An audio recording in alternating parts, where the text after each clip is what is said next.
Good evening to you. Thanks for joining us. I'm Doug Curran. We begin with the public outcry on why former defensive end Shawn Oakman was allowed in Baylor's locker room after the game against Rice on Friday. Oakman was indicted by a grand jury on charges of second-degree felony sexual assault this past summer. Sports director Nick Canizales was at today's press conference and joins us now with more. Nick. Hey, Doug, this is a topic we were aware of on Friday, but we wanted to wait and hear what Jim Grobe had to say today. And what he said was pretty surprising. Now, Oakman left Baylor as the school's all-time sacks leader, and at one time was projected to be a first-round pick in the NFL draft. The 6'9", 285-pounder was in attendance for Baylor's 38-10 win over Rice. Now, coincidentally, his former coach Art Briles was also in attendance, of course, watching his son Kendall.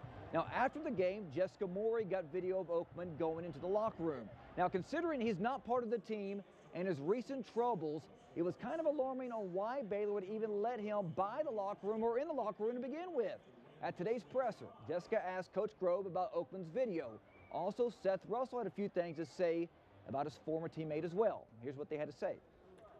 I really have no idea. I don't know who Shawn Oakman is, so I wouldn't be able to recognize him if he walked in the door right now. So there were a lot of people around at the end of the game. There are a lot of people around, but I have no issues. I didn't know he was there or know who he is.